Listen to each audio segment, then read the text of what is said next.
faahfaahinno dheeraad ah ayaa waxa ay ka soo baxayaan qarax sababay dhimasho iyo dhaawac oo ka dhacay magaalada Muqdisho. Warar dheeraad ah ayaa waxay ka soo baxayaan qarax sababay dhimasho iyo dhaawac oo maanta ka dhacay isgoyska Bakaaraha ee magaalada Muqdisho, ka oo la tilmaamay in lala eegtay taliyaha saldhigga degmada Howlwadaag ee gobolka Banaadir.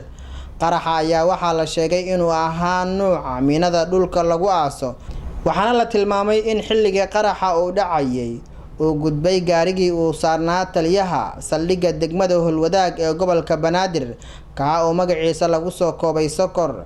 Goobjoogayaal ayaa u sheegay telefishinka Som News in 4 qof dhaawacyo kala duwan ay ka soo gaareen qaraxaasi. Ciidamada booliska dowladda federaalka Soomaaliya ayaa durbadii goobta tagay, waxaana halkaasi ay ka sameeyeen baaritaano iyadoo dad ay u soo qabqabteen qaraxa halkaasi ka dhacay. Saraakiisha ciidanka booliska Soomaaliya ayaan wali ka hadleen qaraxii maanta ka dhacay isgoyska Bakaaraha ee magaalada Muqdisho.